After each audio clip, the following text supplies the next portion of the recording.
He's pruning you for something better. Something has to end for something better to enter your life. Hey my loves, welcome back to my channel. This is Grow with Ro. My name is Regina. Welcome if you're new. Today guys, I'm here to share a prophetic word, super different from what I'm used to sharing. I normally talk about life and helping y'all out with certain experiences that I have and just trying to guide y'all on a process of progressing. But today the Lord has shared a word with me actually a few nights ago, and I didn't come on here and share it because I thought it was personal. But what I'm realizing is that a lot of his children are going through similar seasons, and that this is not just personal, and that I need to share it with somebody else to guide you along the way and to let you know that I'm with you and that you're not alone and you're not crazy, whatever you're going through, and you feel in your gut that there's a change that needs to be made. A lot of changes are happening right now in our society, and it's just we have to stay close to God if we want to ever progress and become like who we're truly supposed to be. Like, we can't keep looking outwardly if we want to really find out who we're supposed to be. And in that, God is pruning us from a lot of places, a lot of people, a lot of things that have been holding us back. And he sees everything. He sees all the things that we don't see. He sees our future. He has a plan for our future. Your future is bright, and a lot of the things that's going on in your life today and a lot of the people that are in your life today could be holding you down and holding you back. And you have to realize that if you want to grow and if you want to get better, that you have to push past all the noise and you have to push past everything. So I'm just gonna jump right in and start with the dream. I was just sleeping, and I remember like just pulling my eyelashes out, and I was just like looking, and it was so much eyelash, and I was like, why am I pulling out so much eyelashes? It was weird. And then someone was there with me. I remember clearly who. And then it was like, I was like, why am I pulling out so much eyelashes? Why am I pulling out so much eyelashes? And they were just standing there looking like, I don't know. And when I woke up, I start researching like what pulling out eyelashes mean. And it just means that you need to develop the courage to cut ties with certain people, because certain people aren't there for the next season of your life. And so that's just a sign that God is pruning us from certain things, certain places that we've been afraid to cut off and afraid to let go off of. And that, like, that person that was in the dream looking at me like, I don't know, is the person that God has been telling me that, look, you need to cut ties, you need to cut ties, you need to cut ties. This person, this situation is not your future. Not that they're bad people, it's just not for you anymore for the next season that I have coming for you. So a lot of y'all, like, I know y'all have your gut, your intuition, your instinct guiding you, letting you know who these people are. Go to God and really talk to him and be like, who is not for me? Remove the people from my life that's not for me, because I don't want to have to go in my next season and be boggled down and tied down by things that's not for me. And it was another dream a few nights later that I went to bed and I dreamt that I was cutting my hair out. My hair was like braided, like just my natural hair, was no extension, and it was like just in big braids, like plaits. And I was just sitting there with a scissors cutting the root, like right here. And I'm like, why am I cutting my hair off? Like, and then I cut my hair, and that same person was there in the background, like right there next to me, just looking at me cutting my hair. And I was like, why am I cutting my hair? But I was cutting it lower right here. So I was thinking, oh, when I cut it lower here, I could reattach it because it's not cutting all the braid. Like, I don't know what I was thinking. I was like, if it's this amount of braid left, like up here, I could still attach it back. And that's what I was thinking. But then it was something that was telling me in the dream, I don't know if it's the Holy Spirit or what, just saying, just cut it off all the way. Oh my gosh, I just felt the Holy Spirit clear to me, saying that you've been dibbling and dabbling and slightly cutting, but you need to just cut deep. You need to just cut all the way off to realize that you it's no way to reattach it, because it's no more deciding, oh, should I cut off all the way or should I not? It's cut off all the way. And that's what I just literally just got from the Holy Spirit. Thank you, Holy Spirit. And I'm like looking over to the person, that same person that God is like cut ties, pruning me from.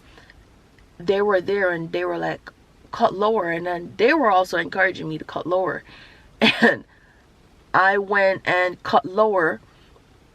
And that's another thing that the Holy Spirit said to me, that you might be afraid to cut ties with somebody because you're afraid of hurting their feelings, when low-key that's what they want too, but they're afraid to say it. They're not saying it. So sometimes the Holy Spirit is saying to you, just take the step, do what you need to do, because you're worried about hurting somebody else's feelings and not realizing that they are on the same page that you are. So instead of playing this limbo game, one of y'all need to do what y'all got to do, because it's obvious in the relationship, whether it's friendship, romantic, whatever, that it's not working. And if anybody have a brain, 2 people have a brain, 3 people have whoever have a brain to realize that, okay, this is it, then they'll understand. They won't just sit there and pretend like, oh, everything's perfect. They could pretend, but deep down they know something is up. You know what I mean? And so they were encouraging me to cut it all the way, because if you don't cut it, then just cut it all the way, then it's just gonna be attached still like a little bit. And why? And then I was looking at the person like, no, but if I cut it all this way, then that means I can't reattach it. Oh my gosh. And then I proceeded to cut. I'm like, oh my gosh. And woke up cutting my hair off. And researched that too. That's also pruning. Like, that's also a sign of pruning. Like, you need to get the courage to cut ties and to do what you have to do. So sometimes we're afraid to cut ties with someone or some people that God is telling us cut ties with, and we just need to be obedient, because sometimes we're like trying to figure it out and be like, well, if I let this thing go, how is things gonna work out? And what I always look at is times where I was afraid in the past to let go and God worked it out.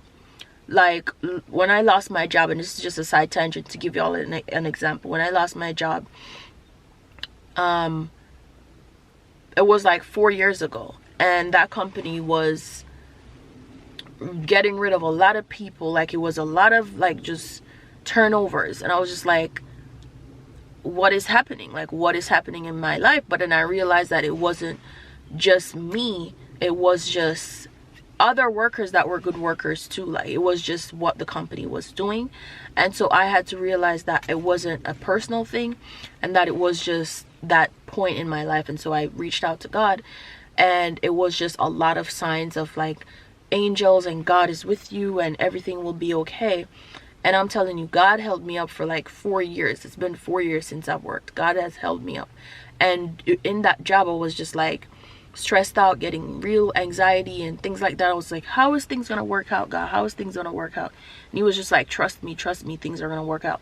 So sometimes it's the same thing. If you're in a certain relationship or a friendship or whatever the case might be, and you're like, well, who is gonna love me, and how, like, I already have something good here, how do I know it's gonna be better than this? Like, yeah, we do have some problems, but this and that, and you're worried about what's gonna happen, who's gonna be your friend, what's, like, you're gonna be alone, and you're worried about all those things. But the moment you find God and you start trusting in him and you start loving yourself, you realize that you don't need to worry about what is gonna happen later down the road. You don't need to worry about that, because God has the blueprint. He has a plan for your life. And if he's telling you that this is not working for you, this is not for you, then that means that you need to let it go and stop questioning what's gonna happen down the road, and just trust that all you need to figure out is this person or are these people that's in my life benefiting me or gonna be beneficial for the next stage in my life. Like, you're in different seasons, and it's like, are these people gonna be benefiting me in the next season of my life? It's the same thing. Like, when seasons change, if you are in like a colder climate when it's winter time, you wear a coat outside. Now if the season change and you're still going to be outside in a coat on the beach in 80-degree weather, you're going to get so hot and sweaty and probably collapse. So you are collapsing in your life by holding on to people that's not going in the next season with you. Like, it's causing you to collapse and lose sight of what God has for you and what work he's doing in your life, because you're constantly stressing out about the details. That God has the details. He's in the details. So the moment you let it go, that's the fun part. When you let it go and you move on, and God just start aligning the dots in your future, and you're just like, oh my gosh, like now I see how things are going. That's exciting. When you didn't know how it was going to go, but you trust God and you're just out here floating through the time, and God is just holding you up, and you're just like, whoa. It's mind-blowing. So just look back at a time where God was there for you and realize that he's pruning you for something better. He's pruning you for something better. Something has to end for something better to enter your life. Don't worry about what that something better is. Just worry about, is this serving me right now and my next season in life? And if it's not, then you got to take a move on. You got to let it go, and you got to go. Whoever God is telling you let go off of, pray to God, ask him to remove certain people from your life that is not supposed to be there, that doesn't want to be there, that's not benefiting you, and just let go and let God. Alright guys, so I hope this message helps somebody, and subscribe if you're not subscribed yet, because you know the Holy Spirit is talking through me, and I just want to help y'all to see the light and to see the way and to live a better life, because I was once in a place of darkness and I'm now seeing the light, and God is the only one that I could give credit to, that I'm here right now sitting down with like hope and just positivity and just this bright outlook on my future, because God held on to me even when I didn't see the way. He held on to me and he kept saying, there's a way for you. I didn't forget about you. I didn't give up on you. Your life still matters, and I still have a plan for you. So just know that no matter where you are, that God has a plan for you, and that instead of trying to figure out that plan, just take the steps that he's telling you to take now, so that he will do what he needs to do, because you have to work. So if God tell you work, this is what I want you to work on, and you do it, and then he will pave the way for you. He will provide further instructions down the road and start to unveil certain things that you need to see when you need to see it. All right guys, so cut ties, allow the pruning to happen. Don't worry about what's happening. Why is everybody this? Why is everybody that? Know that they're not your cup of tea, and you just need to find your cup of tea. Your cup of tea gonna come to you, and you're gonna have some great teas to drink, because God created those people for you. And so y'all are going to benefit each other in the ways that you're supposed to. So just trust that. Let go and let God. All right, guys. I'll see you in the next one. Bye, guys.